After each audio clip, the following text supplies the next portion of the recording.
नमस्कार। India debate में आप सबका स्वागत है। मैं हूं आशुतोष पाठक। मित्रों, कुछ घटनाएं ऐसी होती हैं जिस पर समाज, परिवार, देश सब चिंतन करता है।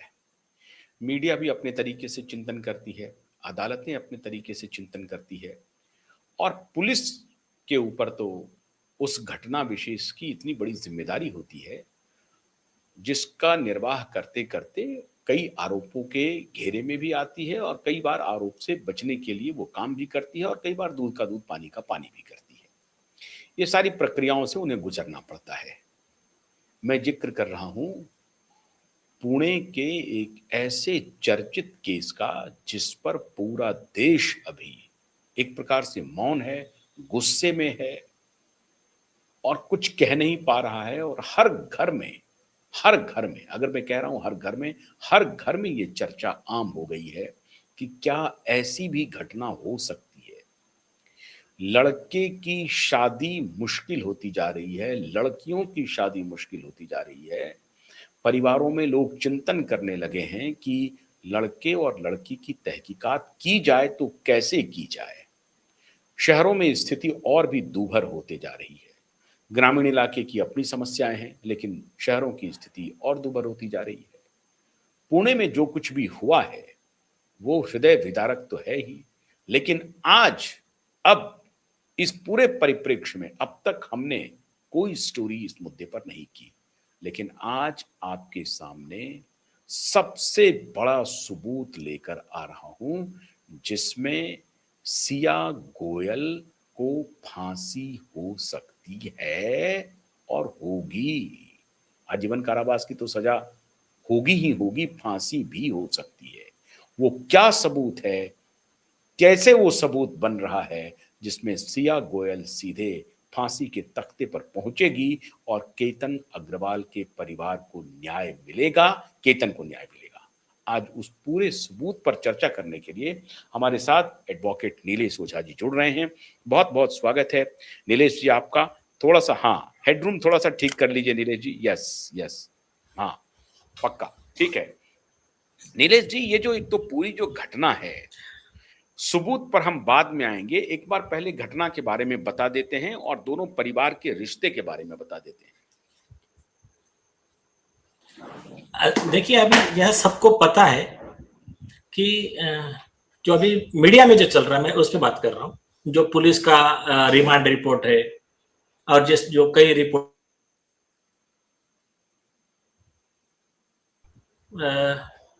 वो जो अग्रवाल फैमिली का बेटा है, 600 करोड़ की प्रॉपर्टी है, उसका एम्पायर का मालिक है।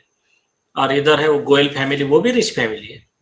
तो दोनों में 30-35 सालों से बोलो कई मतलब ये इनसे उनके फैमिली संबंध थे। अपने जान पहचान में उन्होंने रिश्ता पक्का किया और आ रही आवाज क्लियर आ रही? हाँ आ रही है, अब आ रही है। आपका कुछ गड़बड़ हो जाता है। हेलो, हाँ बोलिए, हाँ बोलिए बोलिए। आशुतोष जी, हाँ बोलिए बोलिए, आ रही है, आपको आ रही है हमारी आवाज? अच्छा, अभी आ रही है क्लियर? हाँ आ रही है, बोलिए। हाँ आ रही है, लेकिन आपका थोड़ा थोड़ा सा ये हो रहा है, रुक रुक के आ रहा है। ठीक है। तो इसमें क्या हुआ कि वो लड़की ने इसको मतलब जो भी रिपोर्ट कह रही है कि इस व्यक्ति को मारने का कई बार ट्राई किया, क्योंकि उसका किसी चेतन चौधरी नाम के लड़के से अफेयर है। और पहली बार भी उधर लोहगढ़ लेकर गए थे घुमाने। और उसके पीछे का कारण भी यह बताया जा रहा है कि जिस लड़के से इसको प्यार है वो लड़का गरीब है, उसके माँ बाप स्टेटस के हिसाब से बिल्कुल नहीं मानते, इसकी हिम्मत नहीं थी बताने की। तो जिससे सगाई हुई उससे 1 करोड़ रुपए लेकर इसको दिया, ये लड़के को, और कहा कि तू तेरा बिजनेस सेटअप कर ले, तब तक मैं इसको मार देती हूँ, फिर मैं विधवा हो जाऊंगी, फिर तू सेटल हो जाएगा, तो अपन 3 साल के बाद शादी कर लेंगे। तो ये उसमें जो स्टोरी निकल के सामने आ रही। अब हाँ, मतलब तो मैं जब तो विधवा हो अभी जाऊंगी, विधवा क्या मतलब? तो पहले क्यों मार रही हो? शादी के पहले क्यों मार रही हो? हाँ, ये बात भी सही है। तो जो भी विधवा बोले तो हाँ, विधवा नहीं वो हाँ, मतलब ये रास्ते मतलब से क्या हट है, जाएगा तो, और उससे फिर पैसा इसने कैसे लिया रास्ते ये से हट करोड़ जाएगा। रुपए? और उनके दिमाग में क्या रहता कि फिर भाई एंगेजमेंट में ही लड़के की डेथ हो गई है, अभी फिर माँ बाप अपने को कुछ फोर्स नहीं करेंगे, फिर ये बोलेंगे नहीं नहीं तुम्हारा मैंने सुना मेरा ऐसा हो गया, अभी रहने दो, अभी मेरे पसंद का लड़के से मैं करती हूँ, जो भी उनकी स्टोरी है। तो क्या होता है मालूम है क्या, माँ बाप ने बच्चे को जरा पैसा और लाड़ देकर संस्कार कम देते हैं, फिर उनको जा तो ड्रग्स ले, शराब पी, ऐसे जो शौक लग जाते हैं बच्चों को, या तो संस्कार की कमी बोलो या फिर बोलो माँ बाप बेचारे अच्छे होंगे, माँ बाप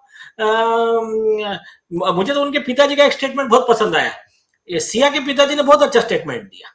उन्होंने कहा कि अगर मेरी लड़की दोषी है तो इसको भी उनके जहां से वो फेंका ना वो बेटे को, उसके वहां से इनको भी फेंक दो, इनको भी फांसी की सजा दे दो। तो ये एकदम फेयरली कहा उन्होंने। तो उनके पिताजी को तो मैं बेनिफिट ऑफ डाउट दे रहा, लेकिन जो भी है अपने माँ बाप इस बात पर ख्याल रखे। बहुत मुश्किल हो गया आजकल माहौल जो हो गया है कि ये ड्रग्स हो गया, ये हो गया, कि बच्चे लाइन से ना जाए। और ठीक है उनको मतलब एक लिमिट पता हुआ अपनी, मतलब अगर तुमको पसंद नहीं था तो उसको बेचारा मना कर देते। उनके लड़के के पिताजी कह रहे कि आप ये कह देते, आप किसी के थ्रू हमको कुछ मैसेज भिजवा देते तो हम ही कैंसिल कर देते शादी। तो ठीक है जाने दीजिए, जो हुआ उस बेचारे की किस्मत, ठीक है। अब क्या हुआ कि ये सारे पिक्चर में इन्होंने पहले क्या किया, जब पहली बार जब पूछने गए तो फिर रोने की एक्टिंग बोलो जो भी बोलो वो, और जब ये चेतन चौधरी को पूछने गए तो वो भी अपनी बातें, नहीं तब तो मैं यहाँ था वहां था। अब इन्होंने प्लानिंग देखो कैसा किया, मैं रिपोर्ट्स के बेस पे बोल रहा हूं कि ये व्यक्ति, ये जो चेतन चौधरी है, खुद का मोबाइल ऑफिस में रखा, मतलब कल चल के इन्वेस्टिगेशन हो तो मोबाइल टावर लोकेशन में ये यहां पर पाया जाए। मतलब शायद आदित्य ठाकरे के केस से इन्होंने सीख ले लिया सीख कि लिया है, हाँ। Mobile tower location mobile tower location में पकड़ा जाता है।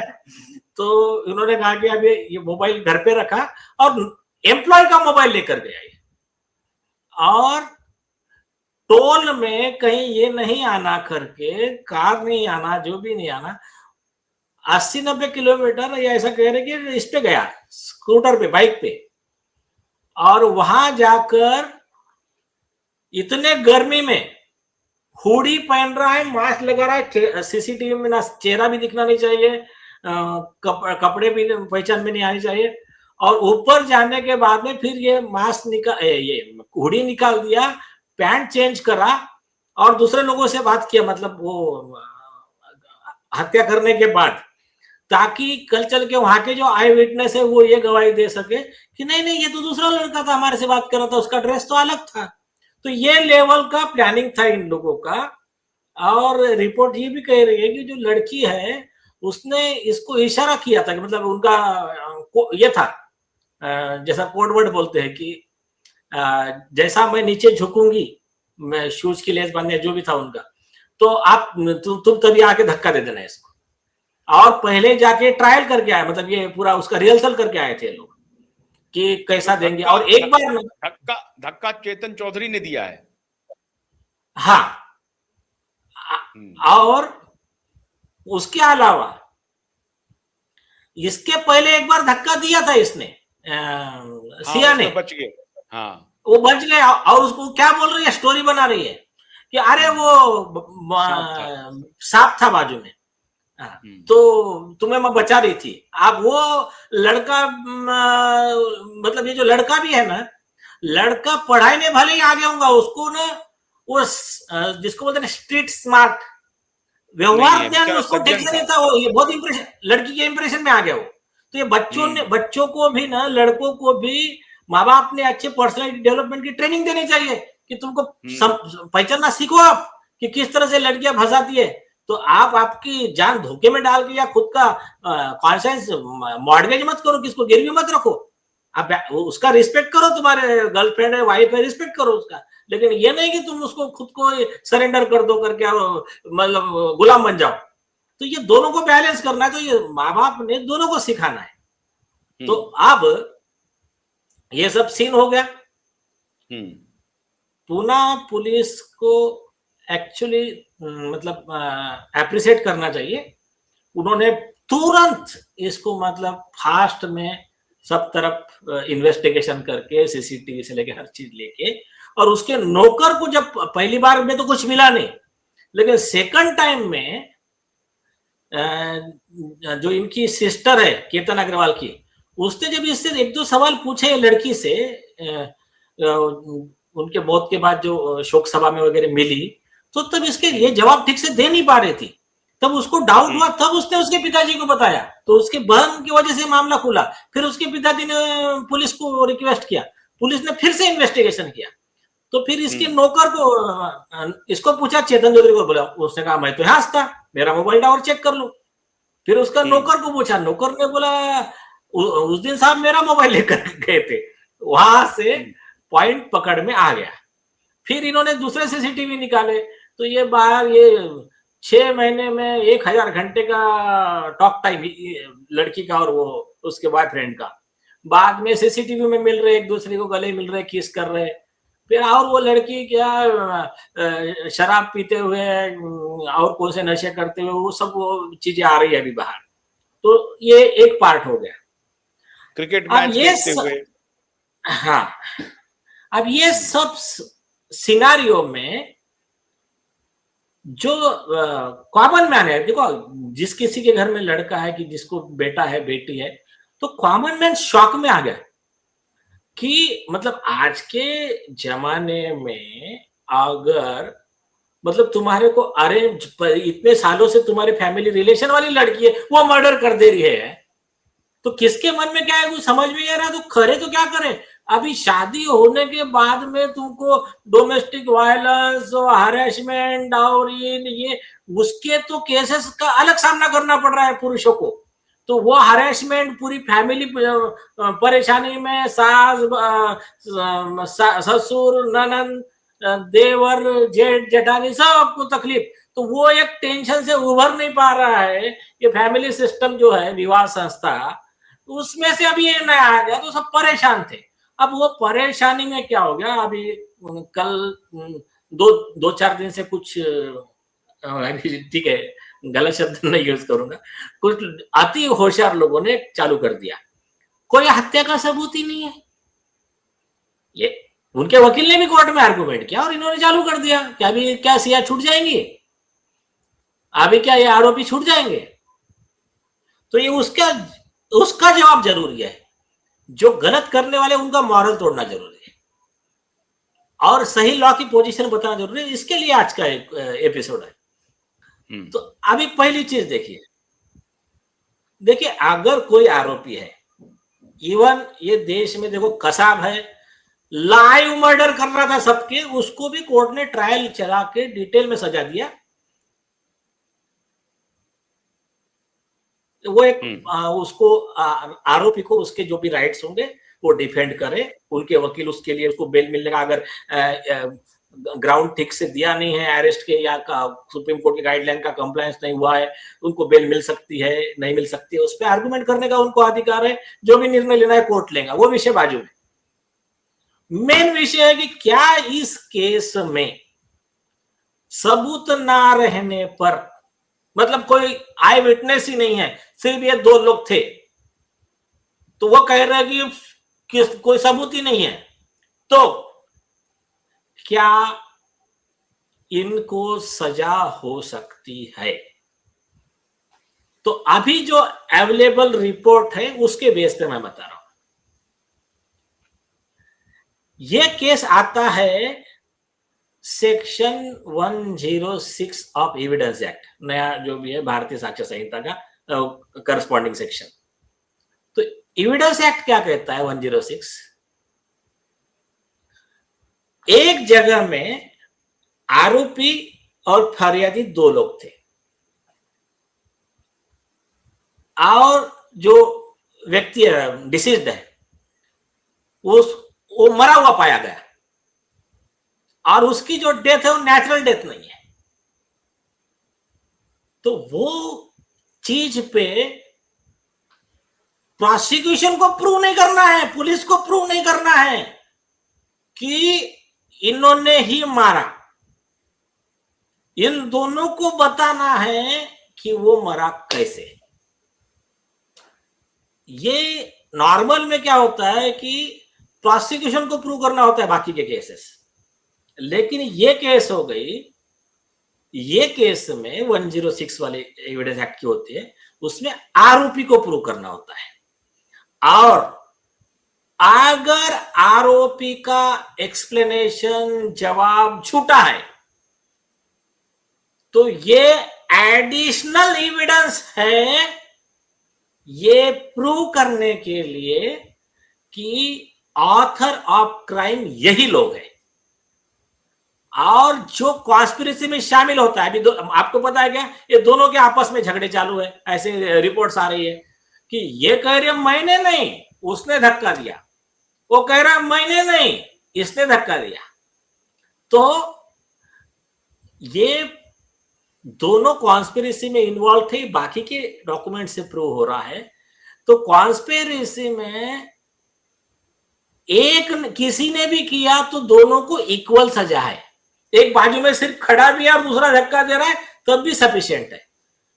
और इसमें आपको याद होगा आदित्य ठाकरे के खिलाफ में हमने यही तो केस लॉ जब दिए हैं, तब से जो उनके तरफ से पैसे लेके जो नैरेटिव फैलाने वाले जो पेड़ दलाल पत्रकार थे वो चुप हो गए।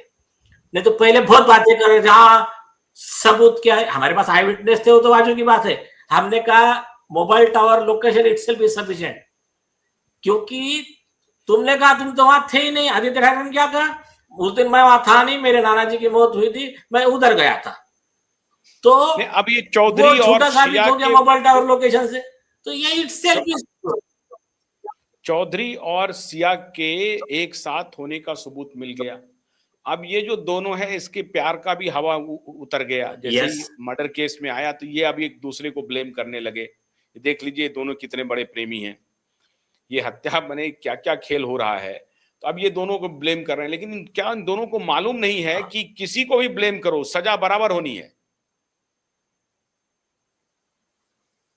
बराबर है। और ये भी साबित हो गया ना, उससे लेकर 1 करोड़ रुपया चेतन को दिया उसने। और तीसरी चीज, पुलिस ने सीसीटीवी लाए ना, पब्लिश हुए ना, कि ये दोनों मिल, ये कह रहे पहले तो नहीं हमारा ऐसा कुछ नहीं था, ये दोनों वो मर्डर के एक दिन पहले मिल रहे हैं, गले मिल रहे हैं, किस कर रहे हैं, ये सारी वीडियो तो उसमें दिख रहे हैं वहां पर। और इसके अलावा 6 महीने में 1000 घंटे तक बात हो रही है इनकी। उसके अलावा ओवरऑल जो सिनारियो, अच्छा एक बताओ, चेतन चौधरी वहां क्यों गया? दूसरी बात, गया तो कार रख के, मोबाइल घर पे रख के, नौकर का मोबाइल लेकर क्यों गया? तीसरी चीज, मुंह पर मास्क लगा के और हुडी पहन के क्यों गया? और आगे जाके मास्क और हुडी क्यों उतारा? तो ये जितने चीजें हैं ना, मेरे हिसाब से मोर देन सफिशिएंट है। और अभी कल परसों एक 50 दिन के अंदर, 50-60 दिन में, मतलब 2 महीने के अंदर, एक भीमराव कांबळे करके आरोपी है, उसने बुढ़ा है, मतलब एज में बहुत ज्यादा है, एक 3 साल की लड़की के ऊपर रेप करके मर्डर किया। उसको कोर्ट ने, पुलिस ने, सरकारी वकील ने एकदम इतना स्ट्रिक्ट केस चलाया, 60 दिन के अंदर पूरा केस चला के कन्विक्शन देके फांसी की सजा दी उसको। तो अभी महाराष्ट्र का जुडिशियल सिस्टम ऐसा, पब्लिक का भी अवेयरनेस, कोर्ट का भी सेंसिटिविटी, ये बढ़ रहा है। तो इसके लिए तो हमको फडणवीस साहब को धन्यवाद देना पड़ेगा उस जजमेंट के मामले में। कोर्ट का सेंसिटिविटी थोड़ा सा दम कम हो जाता है आदित्य ठाकरे के मामले, बाकी सब मामले में हाँ नहीं, अभी बढ़ जाएगा, अभी नहीं, अभी बढ़ जाएगा। हाँ ये बात और है कि उसमें पॉलिटिकल में थोड़ा सा हुआ है, थोड़ा सा बहुत कुछ हुआ है। 6 साल से एफआईआर रजिस्टर नहीं हुआ है, तो बाकी तो छोड़ दो, ठीक है, उसमें तो। अच्छा एक बात बताइए कि अभी आप ये क्या, तो आप ये कह रहे हैं कि अगले 60 दिन में ये जो सिया गोयल है ये जेल चली जाएगी?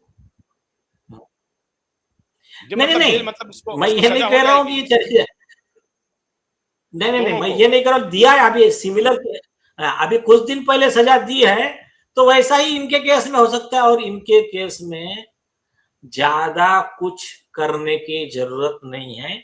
अनडिस्प्यूटेड डिजिटल प्रूफ है, अनडिस्प्यूटेड, और इन्होंने झूठा एक्सप्लेनेशन दिया, ये सब आ चुका है बाहर।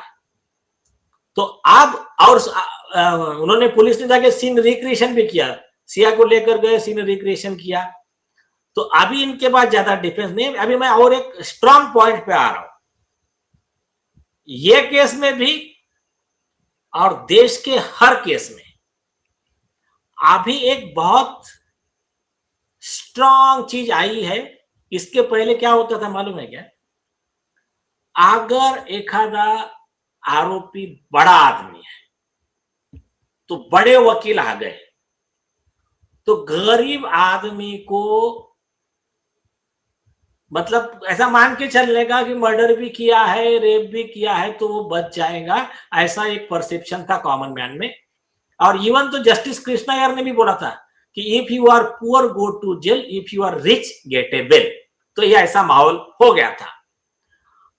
घुमा फिरा के बड़े बड़े वकील ना लॉ में से ये टेक्निक निकालेंगे, वो गलती निकालेंगे, ये सेक्शन का, ये प्रोविजन का काम ऐसा होता नहीं, है, ये लेकिन वैसा यहाँ तो होता है। अच्छी बात यह है नीलेश जी कि यहाँ जो दोनों परिवार रिच है, और रिच परिवार के मतलब लड़की के पिता कह रहे हैं कि अगर मेरी लड़की गुनहगार है तो इसको हाँ। जरूर सजा मिलनी चाहिए। परिवार भी कोई डिफेंड करने के लिए तैयार नहीं है। नहीं, इसको मिलेगी, लेकिन नहीं, नहीं, इसको, इनको सजा मिलेंगी एक बात और है, लेकिन आज के बाद गरीबों को भी कैसा फायदा हो, मैं वो बताना चाह रहा हूं। हमारा जो लार्जर समाज के राइट, हिसाब से है राइट। कि, हाँ, सु, सुप्रीम कोर्ट ने पहले भी लॉ बहुत क्लियर किए थे, अभी नया लॉ और स्ट्रिक्ट कर दिया। क्या? मैं चाहे फिरियादी का वकील हूं, या मैं आरोपी का वकील हूं, या मैं सरकारी वकील हूं, इस केस में मेरे फेवर के और मेरे अगेंस्ट के लॉ क्या है, सुप्रीम कोर्ट के केस लॉ क्या है, ये बताने की जिम्मेदारी हर वकील की है। जो नहीं बताएगा वो प्रोफेशनल मिसकंडक्ट का आरोपी रहेगा, और सुप्रीम कोर्ट के गाइडलाइन का कंटेम्प्ट किया करके उसका भी आरोपी रहेगा। एक दूसरी चीज, आवाज आ रही ना? बिल्कुल आ रही है, बिल्कुल आ रही है,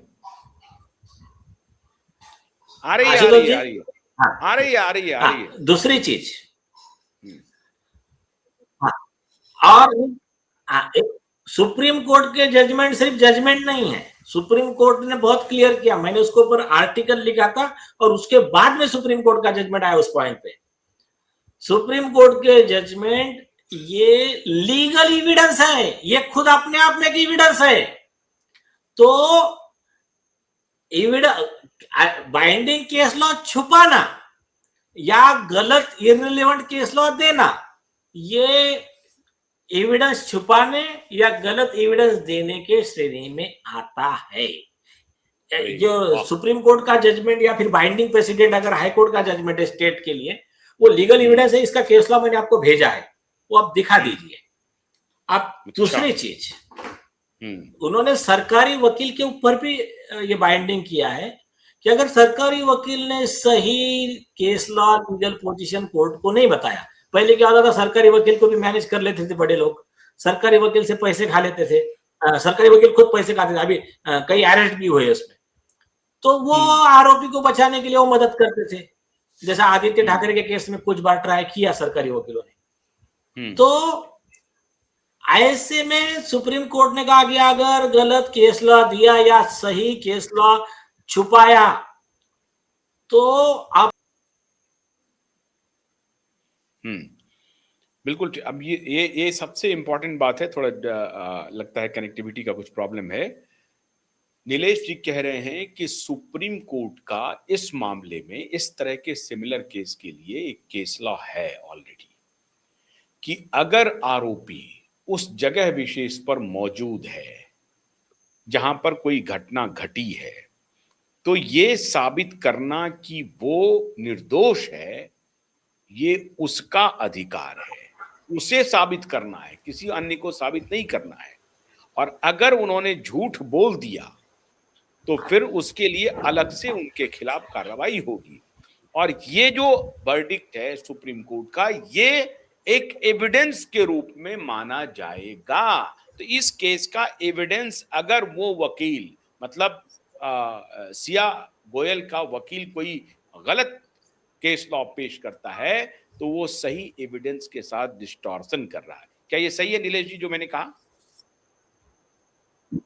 बिल्कुल सही है। और अभी क्या हुआ, एक मैटर में सरकारी वकील ने केस लॉ छुपा के रखा। मतलब छुपा के क्या रखा, उसको नॉलेज भी नहीं होगा या जानबूझ के नहीं किया होगा। नॉर्मली क्या है, बस कुछ तो भी बोल देने का। तो हमारे माननीय जस्टिस जो अभी आगे सीजीआई बनने वाले हैं, पार्टीवाला साहब, पार्टीवाला साहब की बेंच ने सरकार को बोला 5 लाख रुपए नुकसान भरपाई दीजिए आप अपोजिट पार्टी को, क्योंकि तुम्हारे सरकारी वकील ने सही केस लॉ नहीं बताया है। तो ये जो है ना, ये बहुत लॉ बहुत अभी दिन ब दिन स्ट्रिक्ट होते जा रहा है, पब्लिक अवेयर होते जा रही है। मतलब अभी एक हाथ जूनियर वकील भी गया और सामने से तुम्हारे ये कई सीनियर वकील भी आ जाए, चाहे वो कपिल सिब्बल हो, अभिषेक मनु सिंह हो, जो भी हो, अभी इतना आसान नहीं रहा। इवन जजेस को भी आसान नहीं रहा, क्योंकि जजेस ने भी अगर गलती किया, सुप्रीम कोर्ट ने वही बोला, जजेस की भी जिम्मेदारी है कि वो दोनों पार्टी ने दिया वाला केस लॉ सही है गलत है वेरीफाई करे और खुद होके भी ढूंढे। अभी डॉली गांधी मतलब ये कह रहे हैं कि ये जो एविडेंस है नीलेश जी, आप ये कह रहे हैं कि सुप्रीम कोर्ट का केस लॉ को सबसे पहले इस केस में दोनों वकील को केस लॉ ढूंढना चाहिए कि भाई ये घटना हो गई है। अब इस घटना में जो डिफरेंट केस लॉ क्या कह रहे हैं, ठीक है, और अगर इसमें कोई केस लॉ ये कह रहा है कि भाई इस घटना विशेष में आरोपी को अपना आरोप सिद्ध करना पड़ेगा, अपना आरोप से मुक्ति के लिए उनको दलील देनी पड़ेगी, ये ओनस उनके ऊपर है। पुलिस नहीं कहेगी, कोई दुनिया के लोग नहीं कहेंगे तुम बताओ कि तुम कैसे निर्दोष हो, और ये अगर जैसे ही झूठा साबित हुआ इसका मतलब है कि वो दोषी करार हुआ। ये केस लॉ कह रहा है दोषी करार हुआ तो फिर आपको उस दोषी, जिस केस में आपको दोषी बनाया गया है, उसके हिसाब से आपको सजा मिलेगी। वो एडिशनल इसमें ज्यादा दिमाग लगाने की कोई जरूरत है ही नहीं। ये सबसे बड़ा सुप्रीम कोर्ट का ये सबूत है।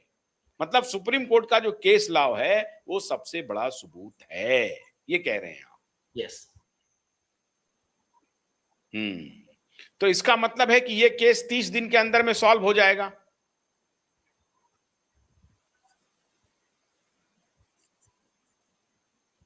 आवाज आ रही है नीलेश जी आपको? 30 दिन का आधे घंटे में सॉल्व हो सकता है अगर पुलिस के पास सारे रिकॉर्ड्स हो तो, जो है ही है इस केस में सारे रिकॉर्ड होना चाहिए, 1-2 महीने के अंदर होना चाहिए। और एक मैं बताता हूं, अगर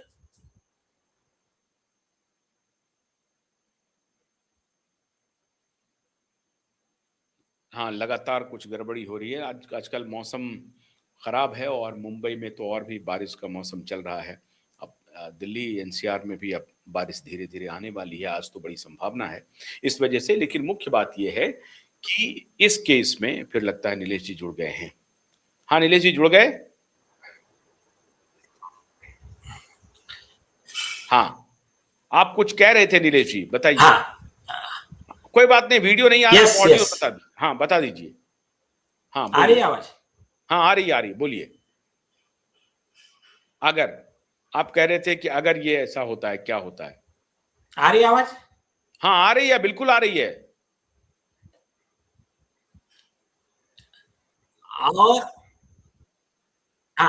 और अगर किसी भी पार्टी के वकील,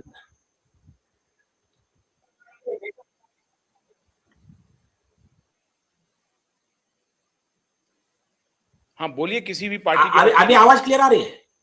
बिल्कुल आ रही है, क्लियर, बिल्कुल क्लियर आ रही है। किसी भी पार्टी के, हाँ, पार्टी के वकील ने अगर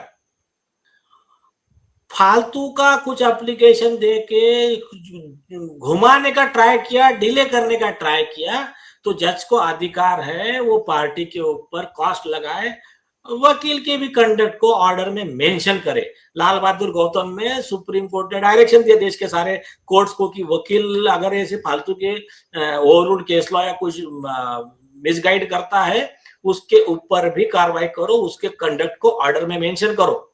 तो ये जो है justice delayed is justice denied, तो ये केस में ये कार्रवाई मतलब जो भी इसको डिले करने का ट्राई करेगा उस पर भी कार्रवाई हो सकती है। चलिए, बहुत बहुत शुक्रिया नीलेश ओझा जी। सबसे इंपॉर्टेंट बात है मित्रों, चूंकि इस केस को हमने इसलिए लिया, इस पे अभी जितनी मुंह उतनी बातें हो रही हैं, एक एक परिवार सदमे में है, इसी विचार में है कि इस तरह की घटना कैसे हो रही है और लड़कियां इस तरह के काम को कर रही हैं, बेटियों से ये अपेक्षा की नहीं जाती है। और इसलिए आज बेटी के पिता काफी गमगीन हैं और वो कह रहे हैं कि अगर मेरी बेटी इसमें संलिप्त पाई जाती है तो उनके खिलाफ कार्रवाई होनी चाहिए।